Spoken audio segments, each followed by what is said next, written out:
Você já pensou em fazer parcerias com outros profissionais? Quando a gente trabalha com arte, às vezes a gente precisa sair daquele nosso mundinho e começar a pensar além. No nosso público, mas também em intermediários ou pontos de conexão que possam nos levar até o nosso cliente final. Por exemplo, eu, Caju, sou artista visual principalmente, então eu trabalho muito com arquitetos e designers de interiores, mas também, por exemplo, agências de comunicação.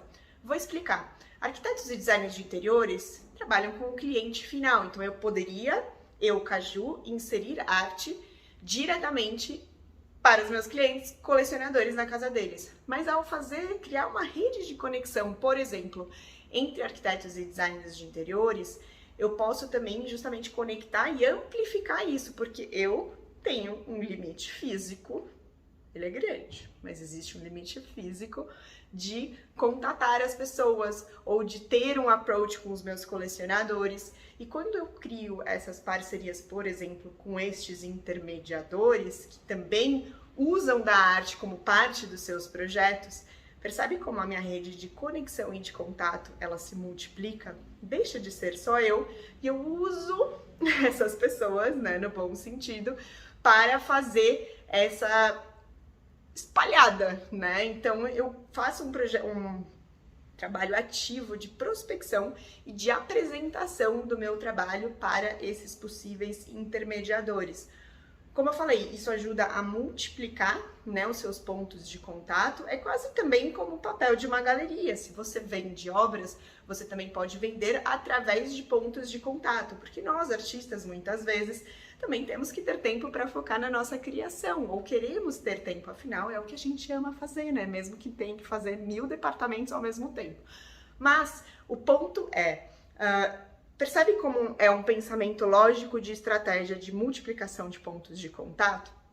Aí você fala, tá bom, Caju, mas será que então eu tenho que pagar algo? Porque numa galeria, por exemplo, você trabalha-se com porcentagens, né? Às vezes são 50-50, né? Porque uma galeria tem normalmente uma estrutura física, ou tem os seus próprios custos, ou tem custos também de divulgação do trabalho de um artista, da construção da marca de um artista. Mas esse vídeo não é sobre galerias. Você pode assistir outros vídeos aqui no canal que eu me aprofundo também em formatos de galerias. O ponto aqui são trabalho com esses intermediadores. Então, eles também merecem uma parte do dinheiro, porque eles também fazem o seu trabalho de venda, certo? Isso é necessário realmente?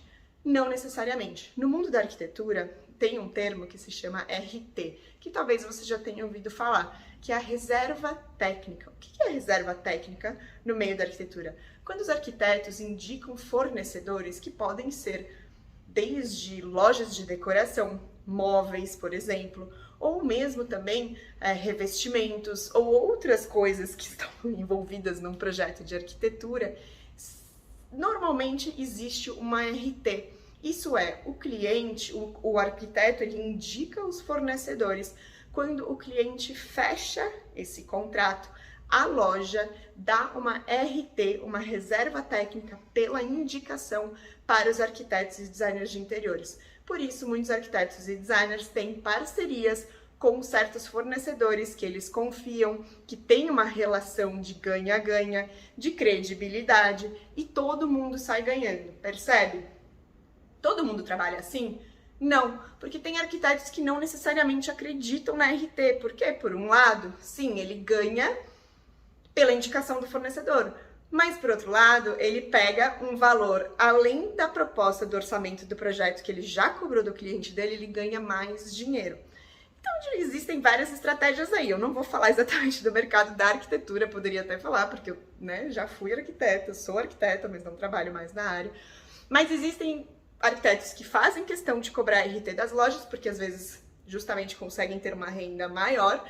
Outros preferem já embutir isso no valor do projeto, cobram o valor do projeto e aí, quando as lojas oferecem RT, eles repagam ou devolvem isso para o cliente ou conseguem daí descontos maiores da loja porque eles não querem ficar com esse valor.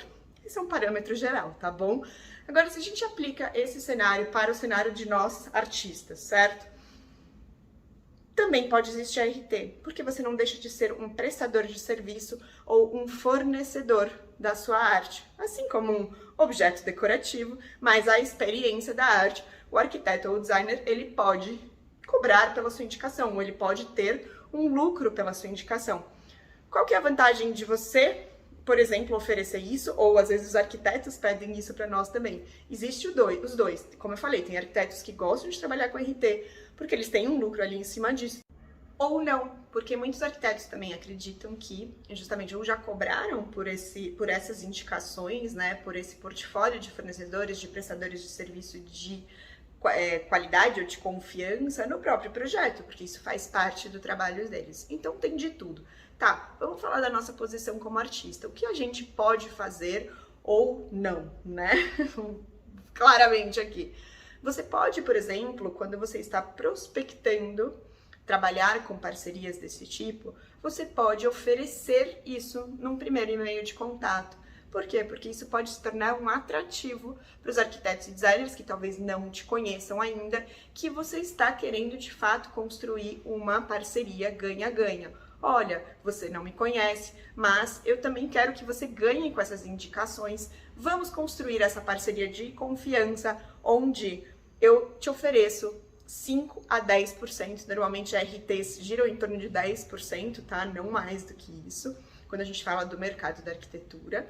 Já no mercado de agências, por exemplo, existe a BV, que é mais ou menos o mesmo conceito, que é chamado de bônus de veiculação, mas aí com agências chega até 20%, tá? Só para vocês terem uma ideia aí de porcentagem.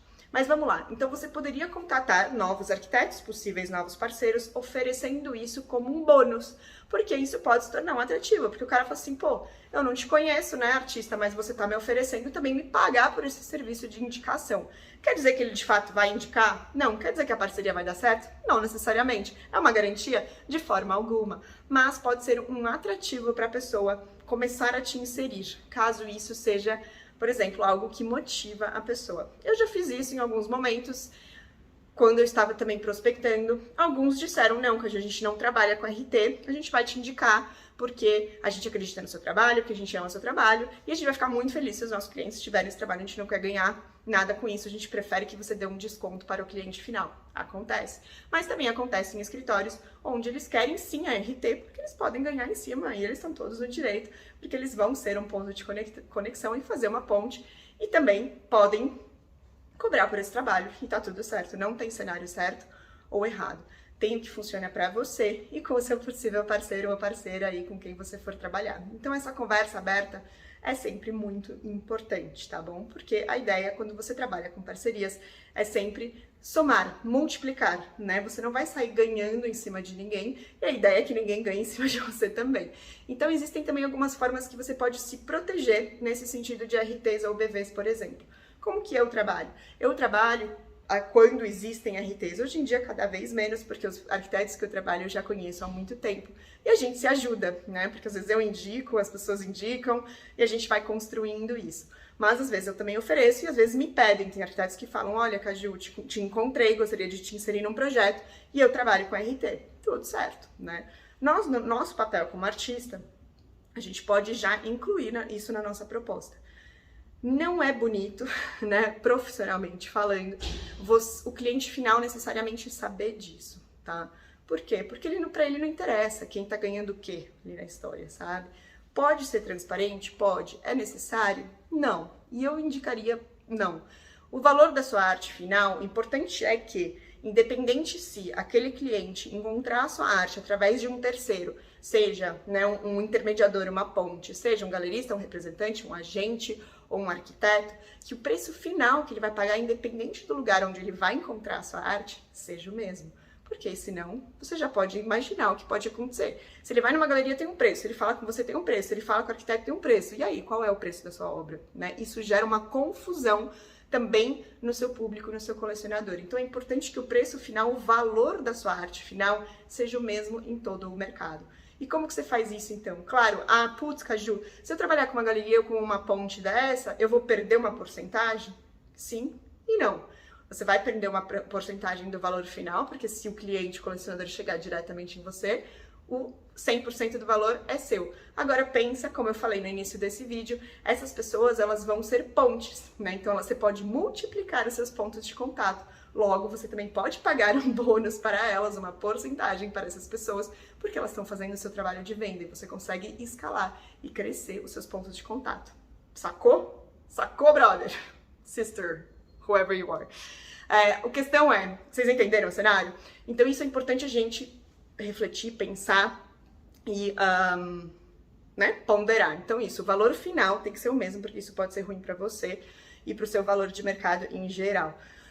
Como que eu trabalho, por exemplo, com arquitetos? Então, a proposta final é o valor que o cliente vai saber da arte final de mim. Se isso tem uma porcentagem de alguém dentro ou não, ele não precisa saber, tá? Então, ele vai o que é a gente como pode se proteger como artista também. A gente recebe o valor final, porque a sua arte, você é o prestador de serviço ou fornecedor através daquele intermediário, né, como um arquiteto, por exemplo, e você vai entregar a obra para o cliente final. Isso pode também estar envolvido o arquiteto ou não, ou arquiteta, enfim, vocês entenderam. O ponto é, eu trabalho nessas questões que eu recebo o valor final, o valor da obra, do serviço, né, do cliente final, do colecionador, e eu repasso a RT para o arquiteto, porque essa é a ponte, né? Pensa no mesmo formato das lojas de decoração. O cliente paga os móveis planejados para a loja repassa a RT para os arquitetos, tá bom? Então, pensa nessa lógica e aplica dessa forma, porque é a forma mais profissional de se fazer isso, sem que, enfim, fique esse lá e que também te protege, porque se você deixar para a mão do arquiteto receber o valor da sua obra inteira e te repassar, existem riscos. Não vou dizer que todo mundo faz isso, mas sempre existem riscos no mercado. Então, quanto mais você conseguir se proteger, mas também cumprir com a sua palavra, afinal, se você fez um acordo com essa ponte, com esse intermediário, é importante você cumprir a sua palavra, você de fato repassar essa porcentagem acordada antes, né? Então, isso também é a proposta final que você manda, já tá tudo englobado. Não manda algo picado do tipo isso e depois a pessoa ainda repassa. Você toma essa posição. Ok, eu incluo a RT porque eu acredito nessa parceria, eu quero te dar este bônus, essa remuneração pela sua ponte, pela sua indicação. Então, dentro do valor final da minha obra, isso está incluso. E aqui está o valor total que você repassa, por favor, para o seu cliente. E assim que eu receber, você será a primeira pessoa a receber a sua RT. Tá legal? Então, esse é o melhor formato de se trabalhar. E como eu falei, quando envolve RT, aí não necessariamente. Em galerias já é outro formato, mas que não é o assunto desse vídeo, como eu já comentei. Os galeristas normalmente recebem os pagamentos e eles que pagam os artistas. Mas aí é isso, o business plan, o esquema é outro. Então, espero que você tenha gostado desse vídeo, que tenha clareado algumas ideias também de posicionamento, de possibilidades de você também aumentar os seus números de contato. E a minha luz está terminando, porque está ficando noite, então eu também vou terminando esse vídeo por aqui. Se você gostou, deixa um joinha aqui, compartilha com os amiguinhos que podem se beneficiar dessa informação. Se você tem alguma dúvida, pode deixar aqui também nos comentários. E se você ainda não se inscreveu aqui no meu canal, se inscreva também. Que lá também tem contatos para outras redes onde eu estou para a gente seguir conectado e continuar falando e conversando abertamente aqui sobre a nossa profissão artista. Te vejo na próxima aula, no próximo